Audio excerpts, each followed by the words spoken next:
Bienvenue sur Africa 24. Ce numéro de décryptage reçoit le journaliste et écrivain sénégalais Adama Gaye. Il nous partage son appréciation du fonctionnement de la CEDEAO en matière de résolution de conflits et les défis sécuritaires en Afrique. Adama Gaye, bienvenue sur Africa 24. Vous avez participé au forum MEDES qui se veut le forum du Sud.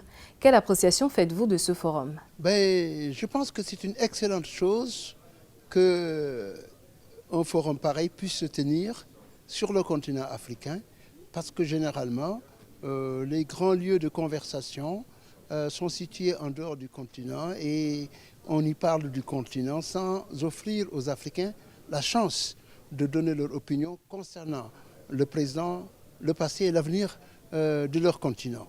C'est le Forum du Sud, comme cela se fait appeler, et cette occasion permet à des Africains, mais également en partenariat avec d'autres acteurs qui viennent d'un peu partout, de discuter des problématiques, disons, brûlantes de l'heure, que ce soit les crises alimentaires, les crises énergétiques, les crises sécuritaires, les crises démocratiques, pour ainsi dire, la crise systémique qui envahit le continent africain. C'est une excellente chose d'avoir une conversation candide, franche, directe, pour que les causes de ces crises qui vitrifient ce continent puissent être à la fois diagnostiquées et qu'au moins il puisse y avoir un début de réponse venant du continent pour essayer de les résoudre. L'Afrique a subi ces 10 dernières années une série de coups d'État.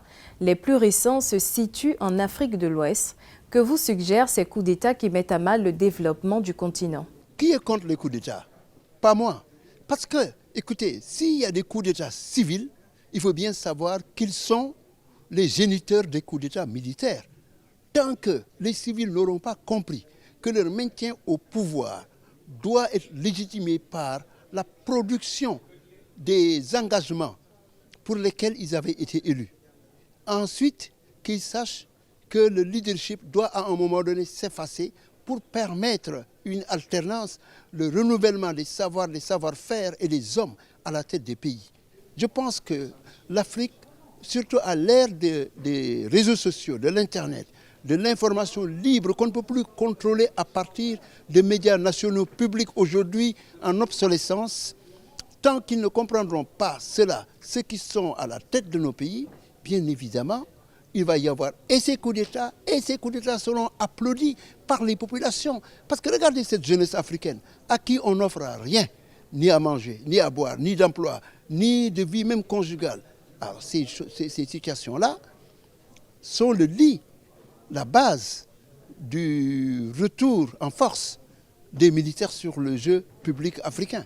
Et ça va continuer. Surtout que cette réactivation du retour des militaires, qui n'aurait jamais dû avoir lieu dans le cadre du partage des responsabilités civiles et militaires, est aujourd'hui accentuée par le fait qu'il y a une nouvelle guerre géopolitique, une nouvelle mêlée en direction du continent africain. Et les gens qui viennent, comme les Russes, comme d'autres forces, ont un intérêt à voir qu'il y a à l'intérieur du continent africain une demande, une revendication pour faire tomber les régimes qui sont en place principalement au service des puissances néocoloniales occidentales. Selon certains analystes, la communauté économique des États de l'Afrique de l'Ouest, CEDEAO, draine de nombreuses attentes qui ne sont pas encore toutes satisfaites. Quelle stratégie pourrait être adoptée par l'ensemble des États de la CEDEAO pour améliorer l'exécution de ces missions? La CEDEAO devrait d'abord se remettre sur la table et essayer de comprendre pourquoi personne ne l'écoute. J'ai été directeur de la communication de la CEDEAO. La première chose aujourd'hui, me semble-t-il, c'est qu'il faudrait changer même le nom de la CEDEAO. Le label ne tient plus la route. La CEDEAO a été créée le 28 mai 1975. L'objectif était d'en faire une communauté économique des États de l'Afrique de l'Ouest. Parce qu'à cette époque-là, c'était la guerre froide, il y avait des rivalités idéologiques entre pays qui suivaient les camps communistes et les camps capitalistes. Et donc, À l'époque, on ne pouvait pas faire une communauté ayant un agenda large. C'était donc un agenda à minima orchestré autour de l'économie. Or aujourd'hui, la CEDEAO s'occupe de la démocratie, s'occupe du maintien de la paix, s'occupe du climat, de l'énergie et de tant d'autres problématiques sanitaires, et j'en passe, qui concernent le continent, la région ouest africaine. Si la CEDEAO veut être opératoire, il faut que son label, déjà, commence par changer. On peut créer, je l'avais écrit quand j'étais à la CEDEAO, ce que l'on a appelé la communauté des États d'Afrique de l'Ouest, parce que ça permettrait d'avoir une vision holistique dans son mandat et permettre en sorte qu'elle joue, n'est-ce pas, un rôle au-delà de l'aspect économique. Mais bien évidemment, un acronyme, un nom, c'est une chose. C'est le contenu qui est plus important que le contenant. Il faudrait que les dirigeants ouest-africains fassent en sorte que le contenu qu'il y a au sein de la CEDEAO, dans sa pratique, dans sa jurisprudence, reflète les attentes des populations ouest-africaines. Face aux chocs mondiaux actuels, l'Afrique serait, selon plusieurs analystes, le continent qui subit l'impact de ces chocs. Comment percevez-vous cette situation? Ben, écoutez, vous savez, aujourd'hui, le monde est un village. Ce qui se passe à Wuhan peut avoir un impact partout dans le monde. On l'a vu avec le Covid. De la même manière, quand il y a la guerre en Ukraine, ben, ça affecte les prix des céréales importées de l'Ukraine, ça affecte les prix de l'énergie, ça affecte un taux d'inflation insupportable.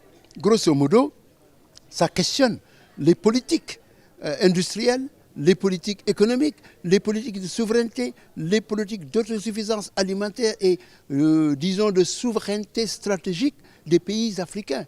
Donc, quelque part, c'est ce qu'on appelle un wake-up call. C'est une alarme, une alerte, et il faut que nous réagissions par rapport à l'ampleur des conséquences de tous ces phénomènes qui continueront d'avoir un impact sur le continent africain. L'Afrique reste malheureusement un continent passif face à un monde qui est en train de connaître des mutations gravissimes. Une sortie de crise en Afrique est-elle possible selon vous? Mais ça ne se réglera pas du jour au lendemain.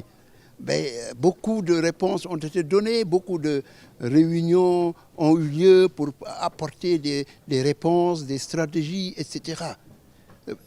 Les meilleures solutions pratiquement sont dans les tiroirs de l'Union africaine, des États membres, des organisations sécuritaires comme le G5, mais elles ne sont pas appliquées, ces solutions.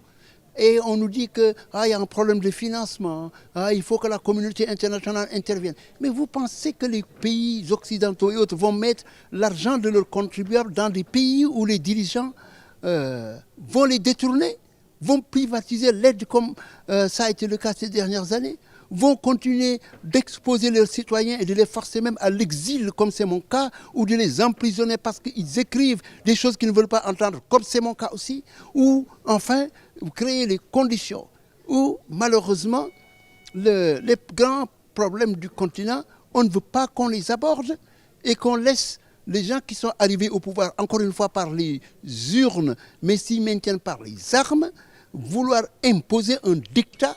Ça, ce n'est pas possible et c'est ça qui explique que vous pouvez avoir toutes les solutions qui soient, ça ne marchera pas parce que ce sont les fondamentaux qui sont bousillés. Monsieur Adama Gueye, merci d'avoir répondu aux questions d'Africa 24. Merci à vous d'avoir suivi ce numéro de décryptage. Restez sur Africa 24 pour de nouvelles éditions.